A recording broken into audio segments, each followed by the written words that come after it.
Welcome to all. In course Fundamentals of Behavioral and Social Science Research. Today we are going to do lecture 5, Nature of the Research under Interdisciplinary, Multidisciplinary and Transdisciplinary. And this lectures will give you a perspective about define the concept of discipline, define the concept of interdisciplinary, multidisciplinary and transdisciplinary research. And after this lecture, you will be able to explain how each approach applies to behavioral and social sciences, differentiate clearly between these approaches, and appreciate the importance of integrated approaches in solving complex social problems. What is discipline? First, you see this. Discipline refers to a specific area of study. एक विशिष्ट अध्ययन क्षेत्र को जब हम देखते हैं तो उसको एक अनुशासन के अंदर मानते हैं. Like a branch of knowledge recognized by a certain distinctness, उसकी अपनी कुछ विशिष्टता होती है और वो विशिष्टता उसको एक अलग अनुशासन के अंदर ले जाती है.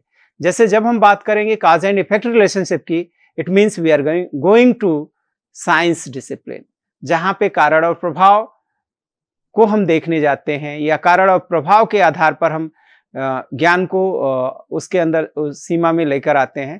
तो that will be consider under the science discipline and it reveals in its matter and methodology. वो विषय वस्तु और उस विषय वस्तु को अध्ययन करने की जो विधि है, या कह सकते हैं पढ़ने और पढ़ाने की जो विधि है, या उसको एनालाइज करने के जो तरीके हैं, वही उसके डिसिप्लिन को एस्टेब्लिश करते हैं. तो discipline is derived from the knowledge base, concept, facts and theory. According to that, relevant methodological input used in the particular disciplines. Discipline is a technical term for the organization of content and the systematic production of knowledge. जहाँ पे जैसे हमने कहा कि विज्ञान, तो विज्ञान में के अलग अलग सब्जेक्ट हैं. अब वो अलग अलग सब्जेक्ट अपनी स्पेसिफिसिटी के साथ हैं, लेकिन वो सारे के सारे जो हैं विज्ञान की विशेषताओं को पूर्णतः पालन करते हैं. केमिस्ट्री, फिजिक्स या अदर सब्जेक्ट जो भी हैं, बायोलॉजी, जूलॉजी, बॉटनी, वो सारे कहीं ना कहीं वेरीफाइबिलिटी की कैरेक्टरिस्टिक्स को फॉलो करते हैं. और वो वेरीफाइबिलिटी की कैरेक्टरिस्टिक्स, विशेषता जो है, सत्यापन की विशेषता, उन सबको जोड़कर विज्ञान की तरफ मोल्ड करता है या विज्ञान के क्षेत्र में पिरोता है. तो इसलिए विज्ञान एज ए डिसिप्लिन हम देख सकते हैं कि विज्ञान को कैसे जो उसका ज्ञान है उसको एक सिस्टमेटिक वे में पढ़ाया जा सकता है, या जो ज्ञान उसमें निर्मित होगा उसको विज्ञान की कसौटी पे कस कर विज्ञान के ज्ञान के क्षेत्र में डाला जा सकता है. तो here we can understand the characteristics of discipline.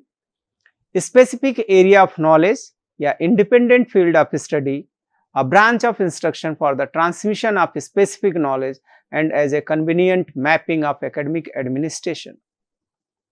जब हम डिसिप्लिन की बात करेंगे तो वो एक स्पेसिफिक एरिया ऑफ नॉलेज होगा, एक ऐसे क्षेत्र का ज्ञान जो विशिष्ट होगा अपनी विशिष्टताओं की वजह से, विशेषताओं की वजह से, और वह एक इंडिपेंडेंट फील्ड होगा, स्वतंत्र अध्ययन का क्षेत्र होगा, और वो एक ब्रांच ऑफ इंस्ट्रक्शन, अनुदेशन का की एक शाखा होगी. जैसे कि गणित पहले हम साइंस के अंदर ही रखते थे, लेकिन अभी भी वो साइंस का ही पार्ट है, लेकिन चूंकि कैरेक्टरिस्टिक्स वो साइंस की सारे फॉलो करता है, इसलिए विज्ञान में आता है. लेकिन अब वो एक मैथमेटिक्स एज ए डिसिप्लिन अपनी अलग विशिष्टता रखता है, इसलिए उसको अब वो गणित एक अनुशासन के रूप में स्थापित हुआ है. तो instruction for the transmission of specific knowledge and as a convenient mapping of academic administration, जहाँ पे कह सकते हैं कि एकेडमिक एडमिनिस्ट्रेशन के लिए डिसिप्लिन बहुत इंपॉर्टेंट है. और उसमें जब हम डिसिप्लिन की कैरेक्टरिस्टिक्स की बात करेंगे तो it has its own language. कोई भी डिसिप्लिन जो है उसकी अपनी एक भाषा होती है. It has its own terminology, उसकी जो स्पेसिफिक टर्मिनोलॉजी है. जैसे मैथमेटिक्स में जब हम बात करेंगे तो वहाँ नंबर्स यूज होंगे, नंबर्स के साथ ही साथ प्लस माइनस ऑपरेशनल साइन होंगे. ऐसे ही साइंस की अपनी विशिष्ट जो कह सकते हैं कि टर्मिनोलॉजीज यूज हो रही हैं, उसमें उसके लिए हम विशिष्ट शब्दावलियां यूज में लाते हैं। It has its own theory and principles, इसके अपने सिद्धांत हैं, इसकी अपनी भाषाई थियरी है। It has its own research area, और हर डिसिप्लिन का अपना शोध का क्षेत्र होता है। तो ऐसे में हर डिसिप्लिन अपनी एक विशिष्टता के साथ होती है, और वो ये कुछ गुण अगर जो उसके पाए जाएंगे तो एक जैसी होंगी, तो वो उसी डिसिप्लिन का नॉलेज कहलाएगा। कॉन्सेप्ट ऑफ डिसिप्लिनरी इंटीग्रेशन, अब जरूरत है कि जो वेरियस डिसिप्लिन है उनको इंटीग्रेट किया जाए। और क्यों किया जाए? क्योंकि social behavioural and social science research जो काम करता है वो investigates complex dynamic and multifaceted human and social phenomena. वो केवल एक एंगल से किसी प्रॉब्लम को रिजॉल्व करने का प्रयास नहीं करता, बल्कि वो विभिन्न जो डायमेंशंस हैं उनसे एसोसिएट होकर वो आगे बढ़ता है, और वो प्रयास करता है कि जो कॉम्प्लेक्सिटी है उसको कैसे डील किया जाए, या उस पर कुछ कह सकते हैं कि सॉल्यूशन दिया जाए। तो this idea believes that no single discipline, whether sociology, psychology, economics, education, anthropology or political science can fully capture the depth of these issues. किसी भी इशू को अगर एक एंगल से या एक सब्जेक्ट के कॉन्सेप्ट से देखा जाएगा तो वहाँ शायद वो डेप्थ नॉलेज नहीं हम ला पाएंगे। तो इसलिए डिसिप्लिनरी इंटीग्रेशन की हम बात करते हैं। तो आज जो रिसर्च प्रोसीड हो रही है या रिसर्च का जो वे निकल कर आया है वो डिसिप्लिनरी इंटीग्रेशन के साथ है। तो उसमें हम देख सकते हैं कि पहले इंटरडिसिप्लिनरी, फिर मल्टीडिसिप्लिनरी, फिर transdisciplinary, and each approach plays a unique role in expanding research boundaries. तो यहाँ पे आप कह सकते हैं कि जो रिसर्च का ओरिएंटेशन है वो डिसिप्लिनरी इंटीग्रेशन की तरफ मूव कर रहा है, और डिसिप्लिनरी इंटीग्रेशन ही किसी प्रॉब्लम की सही सॉल्यूशंस को के इवॉल्व कर सकता है। तो यहाँ चीजें हमें देखने के लिए सबसे पहले हम बात देखेंगे कि इंटरडिसिप्लिनरी अप्रोच क्या है और कैसे हम उसको समझ सकते हैं। Interdisciplinary research involves the integration and synthesis of method, concept and theories from two or more disciplines. दो या दो से अधिक अनुशासन से जो मेथड हैं, कॉन्सेप्ट्स हैं और थियरी को हम एक साथ लेकर आए तो वो इंटरडिसिप्लिनरी अप्रोच में आएगा। और लेकर क्यों आते हैं? To develop a coherent and comprehensive understanding of a complex issue. जो कॉम्प्लेक्स इशूज हैं उनकी कॉम्प्रिहेंसिव अंडरस्टैंडिंग डेवलप करने के लिए हम इंटरडिसिप्लिनरी अप्रोच के साथ जाते हैं। आप कह सकते हैं कि की फीचर्स इसके क्या हो सकते हैं? तो blending and merging of two और मोर डिसिप्लिन, कैसे उनके दोनों के मेथड, कॉन्सेप्ट, थियरीज को हम एक साथ लेकर आए और एक दूसरे के साथ एसोसिएट करके हम एक नए तरीके का कॉन्सेप्ट डेवलप कर सकते हैं। तो that can be consider under the interdisciplinary approach.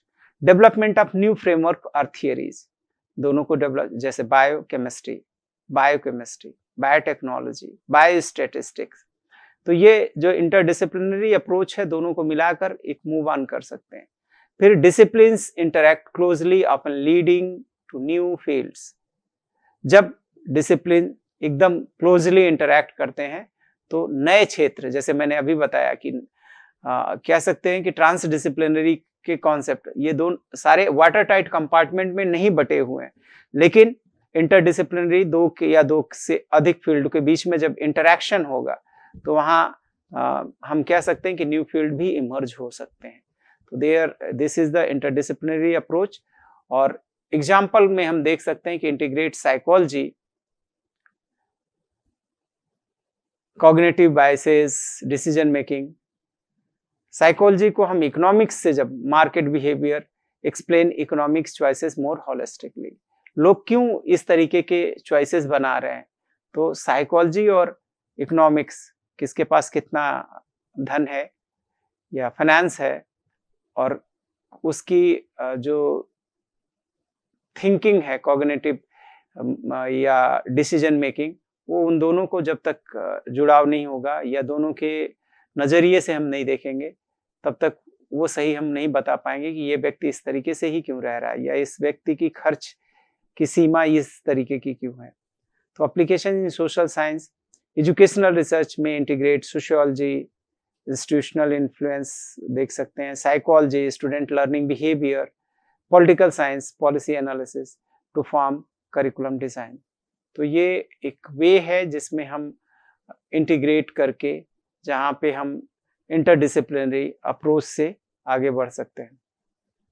फिर multidisciplinary approach, definition and characteristics. Multidisciplinary research refers to research where multiple disciplines work in parallel or sequentially on a common issue, but each discipline retains its distinct perspective, theories and methods. Economics उस समस्या को कैसे देख रहा है, वो अपने चश्मे, अपने लेंस से देखेगा, अपने ग्लास से देखेगा। उसी तरीके से एजुकेशन अपने तरीके से देखेगा, मेडिकल अपने तरीके से देखेगा। तो यहाँ जब मल्टीडिसिप्लिनरी अप्रोच की बात होगी तो वहां कोलैबोरेशन होगा without integration. Each discipline operates independently and problem is studied from different angles but no merging of frameworks. Interdisciplinary में हम लोग मर्जिंग की बात कर लेते हैं, लेकिन यहाँ मर्जिंग नहीं होगी। मल्टीडिसिप्लिनरी में हर डिसिप्लिन जो है अपने चश्मे से, अपने ग्लास, अपने लेंस के अनुसार उस प्रॉब्लम को देखेगा और फाइनली हम मिलाकर एक सॉल्यूशन हर एक पर्सपेक्टिव के साथ देंगे। तो like examples here, in studying the effect of poverty, poverty कैसे प्रभावित करती है, तो economics study economics inequalities, psychologist examine mental health impacts, sociologists analyze societal structure. However, each discipline reports findings separately without integrating conclusions. तो वो जब आएंगे उसके बाद से हम सारों को एक साथ लेकर एक कह सकते हैं कि हम सारे इशूज को एक साथ डील कर सकते हैं और एक परिणाम पे पहुंच सकते हैं या बेहतर पॉलिसीज के साथ हम आ सकते हैं। तो this is possible only in behavioural and social science research. जैसे एक एग्जांपल लिखा हुआ कि government research project often involve economist, sociologist and political scientist analysing policy impacts but each delivers independent reports. सब अपनी इंडिपेंडेंट रिपोर्ट्स देते हैं, government उनको मर्ज करके अपना आगे की पॉलिसीज डेवलप करती है। फिर हम कहें ट्रांस डिसिप्लिनरी अप्रोच, हम बात करेंगे अब इस पे। तो एक नए तरीके का कॉन्सेप्ट जो कि ट्रांस डिसिप्लिनरी के अंतर्गत देखा जाता है। Transdisciplinary research is a strategy that crosses many disciplinary boundaries. जितनी भी डिसिप्लिनरी बाउंड्रीज हैं उनके आगे जाके वो बात करता है to create a holistic approach by incorporating knowledge from multiple disciplines and involving academic as well as non-academic stakeholders like policy makers, community members, NGOs, etc. in the research process. They involve there. Through these methodological postulates, labels of reality, the logic of the space between disciplines and beyond disciplines, कि जो labels of reality है उसकी expanse क्या है, the logic of the included complexity, जो complex के क्या है, और साथ ही साथ स्पेस बिटवीन डिसिप्लिन, डिसिप्लिन्स हैं उनके बीच में कोई स्पेस अगर दिख रहा है उसको ट्रांसडिसिप्लिनरी के अंदर कंसीडर करते हैं। तो को प्रोडक्शन ऑफ नॉलेज, एक साथ ज्ञान का कह सकते, real world problem solving orientation, high level of collaboration, break downs hierarchies between. तो जो हायरार्की बनी हुई है, एक्सपर्ट्स समवन आर ट्रैक किया जा सकता है, क्योंकि एक नया ज्ञान उत्पन्न करना है तो जिसमें किस आगे भी जाकर देखना होगा, तो वो हायरार्की को हम ब्रेक डाउन कर सकते हैं। Nutrition involves doctor, nutrition, sociologist, education, policymakers. Application in the community-based participatory research and rural development involved all are. They go transdisciplinary concepts. Key difference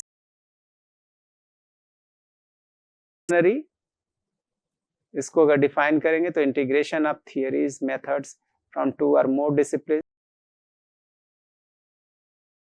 का है। एग्जाम्पल जो एप्लीकेशन हम ले सकते हैं कि बिहेवियरल इकोनॉमिक्स कंबाइनिंग साइकोलॉजी,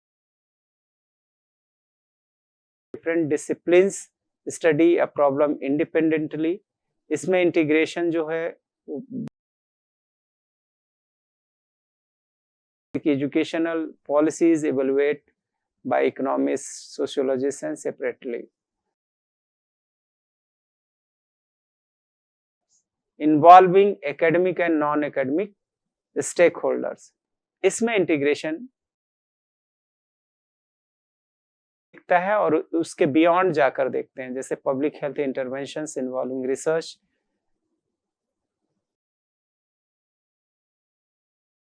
सबको लेकर साथ चल के हम ट्रांसडिसिप्लिनरी ओरिएंटेशन में जा सकते हैं।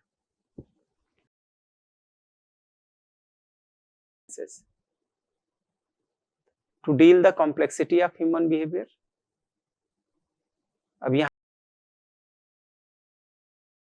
fully understand individual and social behaviors, तो उसके लिए हमें डिफरेंट डिसिप्लिन के साथ सोचना होगा। इंटरकनेक्टेड सिस्टम, एजुकेशन डिपेंडेंट, जहां पे इंटरडिपेंडेंसी इज मोर, तो then to deal that solution is required. Real world relevance, today's societal challenges, pandemic, social equality, demand, integrate, community engaged solution. These are the demand integration of the research. Therefore, various disciplines to include, and there is the concept of integration is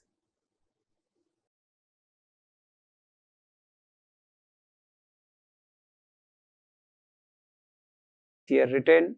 Consider the problem of rising youth unemployment in your community. Consider the problem. Which approach? Interdisciplinary, multidisciplinary,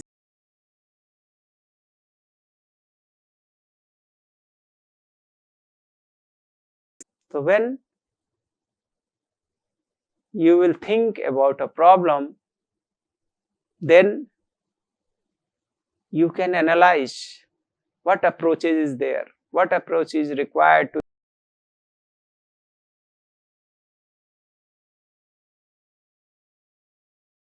multidisciplinary or transdisciplinary. So this is the concept what I have covered within this. Get more insight on this topic by that here. Okay, thank you to we will meet in this lecture number 6. Thank you.